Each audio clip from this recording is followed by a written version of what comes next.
And if you can judge your wealth in the quality of your friends and the quantity of your friends, I'm not talking real friends, genuine people, lovely friends, I'm going to do you there.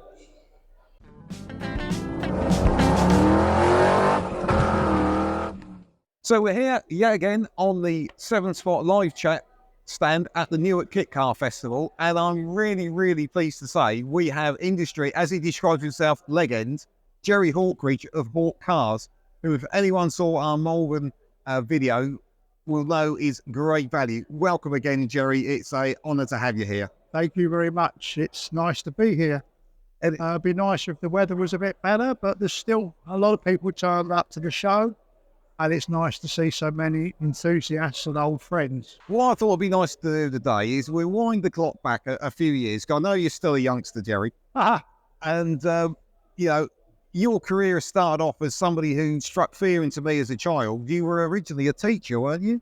Yes, I've always had like a bit of a passion for cars right from when I was at school. I mean, I was lucky enough to... But the second car that I had, which my parents bought for me, unaware of what it actually was. They thought it was a Mini. It wasn't until they tried to insure it that they realised the significance of the S badge on the back. There's a number of the plate on the back, but a lovely childhood from sort of like 17 years old onwards. We actually lived on the island of Singapore. And I was adopted by the Forces Driving Club as their mascot and did rallies and all sorts of things up through Malaya in a Cooper S. And I was still at school. I was sort of adopted. But we had a great time, and my enthusiasm was fired. There was a guy called Trevor who ran Universal Cars, which was the major garage on the island, and he actually had a genuine old Lotus 11. And he had a brilliant little mechanic there. He was a Chinese guy who was fantastic with setting up carburetors and ignition and things. And he sort of was almost a father figure to me as well. And he used to encourage me to get round after school before an event, and he'd get his Chinese mechanic to set up my car. And then he used to put me down as a named driver and let me drive his Lotus 11, which was incredible, you know. And I suppose the highlight of knowing him was the fact that he'd say to me, "What are you doing after school on Friday? Can you do me a favour?" And I'd go down to see him after school on a Friday. We've got to get some cars up to the Thompson Road circuit for the Grand Prix. Could you help us? All right, so there's me driving the Lotus 23B through the city of Singapore in the rush hour with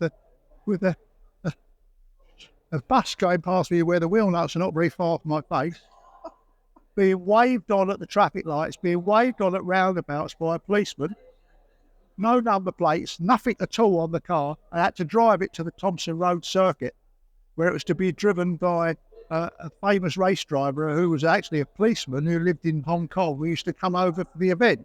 Then I'd be taken back and bring another one up or something or other, because they didn't trailer them to the circuit, the Thompson Road circuit. And the Prime Minister of Singapore was very keen on having a Grand Prix. And it was on the old circuit, not the new one we see nowadays with F1. It was basically an old zigzag road, which had been shortcut, I should say, with a nice big straight long road, a mile long. So we had a mile straight and 2 miles of zigzags, a roundabout at one end, which was cut off to make a hairpin, and a sharp corner at the other end. And it was a bit of a brute of a circuit, really, with a mile straight. But the cars had to be taken there for race day. And someone had to take them there. And, you know, there's me, 17 years old, not long had my licence, being entrusted with a race car. And then afterwards, after the racing, we then had to drive them back and park on the Lee Kuan Yew's drive while we all had a feast at his residence in celebration of the Grand Prix. So I suppose that did fire my enthusiasm quite a bit. After we returned from Singapore, because my father was out there on loan to Far East Command, we came back and I actually went to Teacher Training College, which was Shoreditch College, University of London, which is renamed as Brunel. Okay. My claim to fame is it's where Adrian Newey went. I'm not too sure it's a claim. I'm not so sure it's a claim to fame that to let people know that so did Jeremy Clarkson. But hey ho. But I enjoyed that. I wasn't fully sure what I was going to do. I was quite keen on going into teaching, but unfortunately my father died during my third year at uni, and I couldn't really rely on my mother supporting me. So I, instead of staying on and getting lots of letters after my name, I'd already got WC, but I could have got a few more head or whatever. But anyway, I went and I started teaching. I thoroughly enjoyed my time as a teacher. I went to work at a school that's fairly local to where I live, which was the Ridgeway School in Tunbridge Wells in Kent. And it was a fabulous school, fabulous kids, fabulous staff, fabulous parents. You couldn't ask for a nicer school. The atmosphere in there was more like a family than a school. And I didn't really realise that I was going into new ground when I was teaching. I mean, I didn't want to make toasting forks and toast racks and letter racks and things. I was a bit more interested in doing things which were a bit more exciting. While I was at university, I did a thesis on handmade cars, and I had the free run of Piper cars and helped them with the Le Mans car, and learnt my fiberglass skills there. George Henrock, who was the boss of Piper Cars, was an amazing character. He took a liking to me, and he said, "Well, if you want to learn, you better come and help." And I was used to go there when I was on holiday from uni, and I'd go and work there unpaid to learn the skills of building the cars. And I also spent some time at AC Cars at Thames Ditton. I walked in there, I knocked on the door, I walked in there, and I talked to these couple of very nice gentlemen who were the Hurlock brothers. I was still friendly with people in the family. I said, "Look, I'm doing a thesis on handmade cars. I'd like to, is it possible that I could have a look round and maybe talk to some guys and take some pictures?" They said, "Well, you better come in." And they introduced me to John Turner and one or two other very clever blokes. And there was a very talented Polish engineer there who was a very talented chassis man and various other things. And I spent a lot of time at AC Cars. I had free run of the place. They were really brilliant to me. Oh, really? Couldn't have been nicer. The Hurlock family, I can't say enough nice things about them. They were just so lovely. And that's probably given me the passion for the AC Cobra, for the fact that I was actually able to go there and watch them being made and constructed, and also to see the Fruers have just been started. Anyway, I went, into teaching. I'd already made a sports car while I was at university, and I made a go-kart and various things. And then we started making some race karts. And then wasn't long before we had our own race team, running in 100cc national. Okay. And we were doing the engine tuning, making the chassis, making the fiberglass seats, casting the wheels in aluminium in the school foundry, milling the slots in the axles for the keyways. We used to make virtually every part, the fuel tanks, the lot, and doing tweaks on the engines. And we had a successful little race team, which was running on pocket money.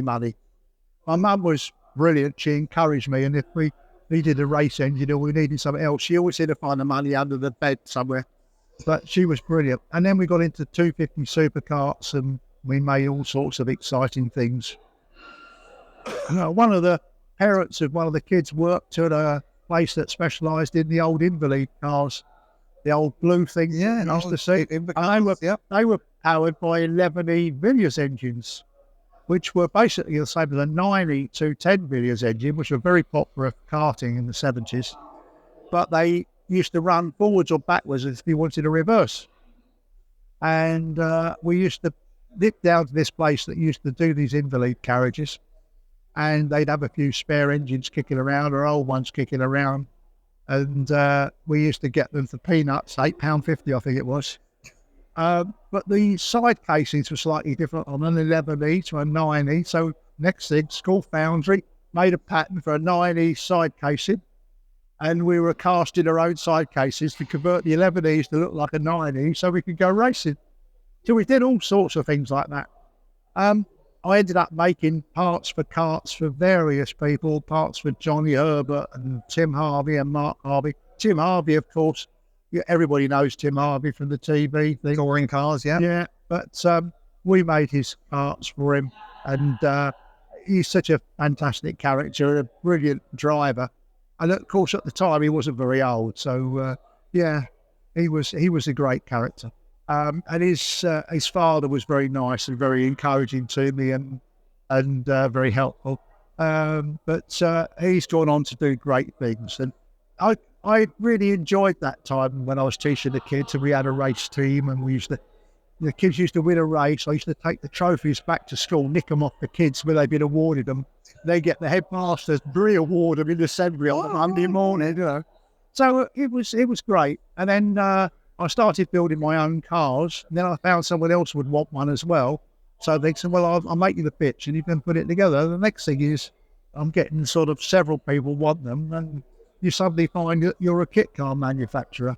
So there's me teaching most of the time, doing a few evening classes, taking the kids kart racing on stuff they'd built, and running a kit car business. There's only so many days in the week, Gerry. I don't know. The days seem to be longer in those days and the nights shorter.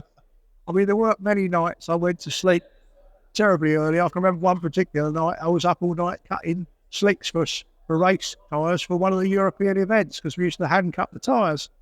But in the early 90s, the school, unfortunately, due to reorganisation, was closed down, and it was amalgamated with another school and everything else. And I actually spent some time teaching at a different school, but the atmosphere wasn't the same. I didn't enjoy it.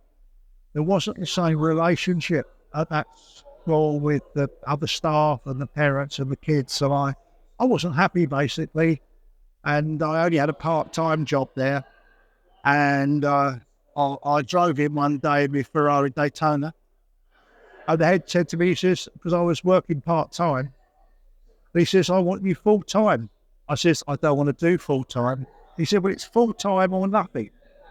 Well, so I got in the Ferrari and drove home.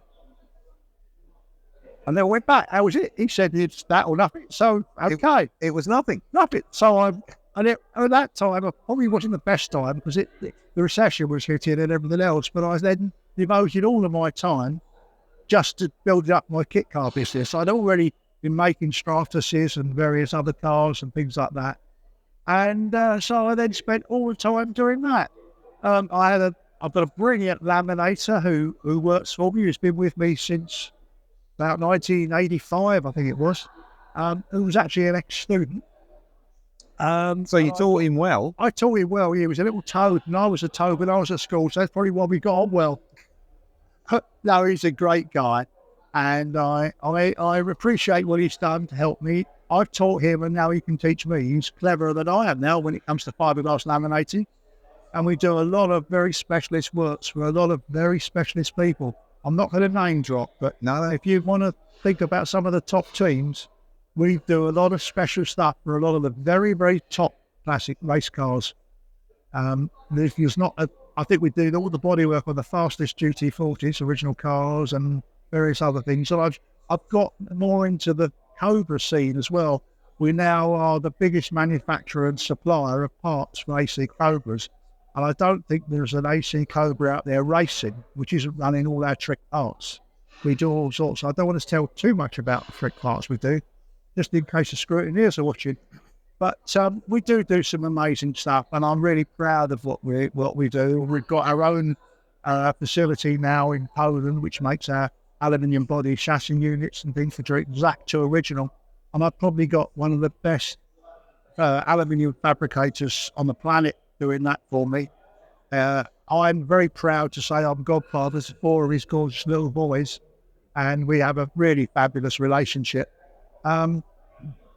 It's good. It's been good. I'm proud of what I do. I've got a passion which I think is hard to beat in this industry. I think anybody who knows me knows what my passion is like. And I just want everything we do, I always want it to be as good as we can do it. And I've made some fantastic friends in this industry, and I'm pleased to be a part of that industry.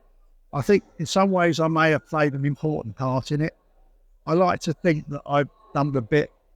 But at the end of the day, I think the one thing the industry has given me back is I've got to know some lovely people and some real enthusiasts who share my passion, and some people who share my passion with the enthusiasm that I do. And because of that, I've made some most amazing friends who've been friends for a long, long time. And if you can judge your wealth in the quality of your friends and the quantity of your friends, I'm not talking real friends, genuine people, lovely friends, I'm really there. I don't know what to say, Gerry. That is one. Firstly, I think that's the longest answer someone's ever given me to a question. Well, I didn't know how many questions you could ask me. Well, I might have been the only one. Well, I don't have to think of too many more others, but that I think everyone will agree that was absolutely fantastic. There's two things that have popped out in there that I'd like to ask about. One, you mentioned you said you'd built Cobra, Lancia Stratos, and some other cars. What else have you built in the past? I've made rather a lot. I've done the mini sprint, the Hawk mini sprint, which we managed to get the rights to call it a Stewart and Arden, and I made 38 of those before Rover Group, which wasn't so much Rover Group as BMW, decided it looked too similar to something they were making, although they'd stopped it, and I think it was out of copyright. But we did make some composite mini sprints. One of the ones we made in carbon fibre for a character called Joan O'Eills, a lovely man who's well known in mini circles. And it was so light, we had to tie it down in the yard because when the wind blew, it was moving around. But some people would have seen that in various magazines and things.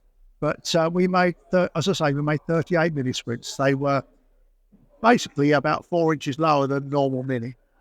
I'll give away a few secrets and say that we took 1 3/4 inches out of the bottom half and 1 7/8 out of the top half above the window line. And so you desperately try to keep the proportions spot on. If you take too much out the top or too much out the bottom, they don't look balanced anymore. It looks like something's just had a rim shot. Yeah. But if you take out more out of the bottom, you've got all sorts of problems with rocker clearance and brake cylinder clearances and rad fitment and everything else. So if you take too much out, you end up with too many problems. So we wanted to make it straightforward. But we made some nice ones of those, and they were superb. You know, and one of the problems with, well, actually, it was probably not a good idea because you'd sell people a body shell with the integral chassis structure in it and with the doors and the suit and the bonnet, and you never sell them any more parts because they use a donor vehicle. You use virtually everything off the donor vehicle. Oh, of course. So there was no other parts sale that went with it, really. But it was a lovely car, and I wish I'd kept one. There's a lovely picture going around somewhere with me standing on the roof of one where someone said, "How strong is it?" So I stood on the roof and says, "Now go and do it to your normal mini." Anyway, they stood me standing on the roof, but very, very strong composite shell. So we did quite a lot of those. I made a special Austin Healey Sprite for John Sprinzel, Willie Kay, to do the rally marathon in, which I recognised after looking at it about 20 times at the NEC. I thought, I know this car. But that was a bit of a trick one with very lightweight bodywork. I made some Ferrari 288 GTOs, but I'm better not shout about those to be loud. And I also made quite a few Ferrari Dino replicas, which were spot on, including the oval tube chassis. And I made some 275 GTBs, and I made a Nart Spider. All sorts of other bits and pieces I've done for other people. We've done a lot of Trek GT40 stuff. We've done a lot of bits and pieces for other cars. We've made new bodies for the various Porsches and stuff. Yeah, I mean, it's quite a big selection. And I made loads of kiddie cars. So one time I was making toy Range Rovers back in the 70s and some beach buggies. Actually, it was quite fun because I saw a beach buggy at the Malden show, a half-size one. And I'm not sure, I think that might have been one that I'd created back in the 70s, I'm not sure, but we did make some of those. Yeah, I mean, I've done quite a lot of stuff. I mean, we've made a lot of other panels for other people. We've done a load of panels for a customer who used to make three-wheelers. I find it a bit difficult to get too excited about three-wheelers, but, some of them are really nice. One time we made motorcycles for a company called Motley and Morley, Lean Bridge, and various other bits and pieces. There's been quite a few special stuff, but I've made lots of kiddie cars. Citroen 2CVs, J40s, Pathfinders. There's quite a few I've made, different ones for kids. A half-size Austin 7 band for my godson. A lot of things have been a lot of fun. I like to make things that put smiles on faces. I think one of my sort of things that I like is to say that maybe I put a smile on someone's face. And if I've made something that makes them smile and made them happy, then it makes me happy. And I think, things like that, you can't buy the pleasure it gives you when you make something like that, particularly with children. You can help a child learn to weld and help them make a go-kart frame, teach them how to assemble it, teach them how to machine up the axle or whatever it is, better than making a toasting fork, and then see their face when it starts and they drive it. And then the next thing is, here we go. But to see the faces, I think those sorts of things have probably been the most pleasurable parts of my life. And I think the same thing happens now with the kit cars. Someone brings me a car to show me that they've just finished, or I go to a club event and I'm asked to pick the best one and give an award to. Sometimes I see a row of my cars lined up there and I've got to choose them. And I'm near to tears with the pride I've got in seeing those cars.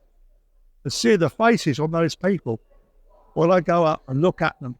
The pleasure I get from people creating something nice from a kit I've supplied is much the same as the pleasure I used to get with helping kids make go-karts and stuff like that. Smiles on faces. If you can put smiles on faces, then what else can you do that's better than that? I can't think of many things. One last question. You've built that great library of or back catalogue of cars. Is there one car you haven't built that you regret you haven't? I suppose there's always going to be the next one that you want to do. I keep thinking, I've got to do one of those. I want to make one of those. I've made Ferrari Daytonas. I've made Le Mans Cobras. I've done FIA Cobras and 427 Cobras. I've rebuilt an E-Type and made myself a lightweight E-Type.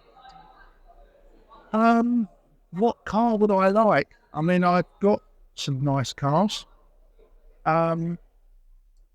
There's always going to be another one. I always like the Lamborghini Miura, but I think to make a Lamborghini Miura, you couldn't do it justice unless you could put a proper transverse V12 in it. Other cars that I think are fabulous, it's proper GT 250 GTO or something like that. I tend to like the older cars more than the modern cars. I think I think you fall in love with cars at a certain age. And if you think what cars it is you dreamed of and the ones you had a picture of on the wall when you were a kid or in your teens, and then you can't actually afford them until you get like an old git like me. And then when you can afford them, you still have that passion. You still have that love. I don't know what car it is you lust after, but I suspect there was a car that you really enjoyed or loved or wanted when you were younger. And I'm not saying you're getting old because you're still a kid, but, and I suspect that there's a car that you liked when you were in your late teens, early 20s, and you'd probably lust after now. I still like the Alfa Romeo Bertone GTVs and things like that. And there's some fabulous Alphas around that I'm very fond of. I don't know. I suppose I'm getting to the stage now where I think I'm getting on a bit. Have I got another car in me? I'd like to think I have got another car in me. Yeah. I'm sort of working at the moment on another one, which is, and a later version of the Stratos just to make it a little bit more authentic. And I'm making one where you sort of like start to lift up the front panel and everything else, and you're going to be even harder pushed to tell it's not genuine. So I've still got my passion for the Lancia Stratos. It's weird, really, because two of my favourite cars, they could not be more different. You've got the Cobra and the Cobra range, the Aces, which they're all the Daytona Spiders and all that sort of thing, which were based on an early ace by the lovely John Trujillo, very talented, clever guy. I'm proud to say I still know Robin. He made the first Aces, and they just became developed to be Cobras. All they did really was put arches on them, fatter wheels, and a bigger engine. They refined it, and it went further. And we have the Cobra that we know, but they all came from the Ace, and so did the Daytona Coupes. But when you think of it, the actual basic car the idea was a lightweight chassis, a lightweight car, and it's with the biggest engine we had. So in some ways it was fairly crude, but incredibly successful and a real icon. The Lancia Stratos is my other probably favourite car, and it couldn't be more different. It's completely the other end of the spectrum. You've got a short wheelbase, sophisticated car with very clever suspension, a very rigid chassis, and an exotic Ferrari engine sitting transversely in the back. And that car will do anything you can do quicker. And it was good enough to win the World Rally Championship 3 years running or whatever it was. It only got beaten because Audi brought out the Quattro with four-wheel drive. It was unbeatable. And it's still a lovely car today. Quirky, wedge-shaped, very much a love and hate car. And those who love it adore it. And it's another one for which I have a lot of passion. I love several other cars. I mean, there's several cars in the Ferrari range which I like. I can't get excited about the later Ferraris. I think the last ones that really enthused me were probably the 288 GTO and maybe the F40. And the more modern ones, to me, somehow they don't click with me somehow. I don't know why, but they're just not my passion. Go on to other exotic cars. I like the little Aston Martin V8 version, the small V8 one. But that's a very pretty, lovely car. Yeah. There's lots of nice cars out there now. There is. Yeah. Gerry, it has been, as ever, an absolute pleasure. And I think it's the least questions I've asked for the most response. So you've made my job absolutely dead easy. So that's absolutely great. It's a pleasure always to have you. And I'm sure everyone at home who's been watching this will, join me in thanking Gerry for telling some of those old stories and how he came to get to where he is today. So like I say, Yes, thank you very much indeed. And if you've enjoyed this, we've got another video with Gerry, which we took at Malvern Show, which is a great one to watch. It also tells you how he goes to the top of mountains to get special mouse hair to put on his dashboard. So we'll put a link to that one below. But in the meantime, I hope you enjoyed it. And if you click that like and possibly subscribe button for us here at 7 Spot, we'd really appreciate it.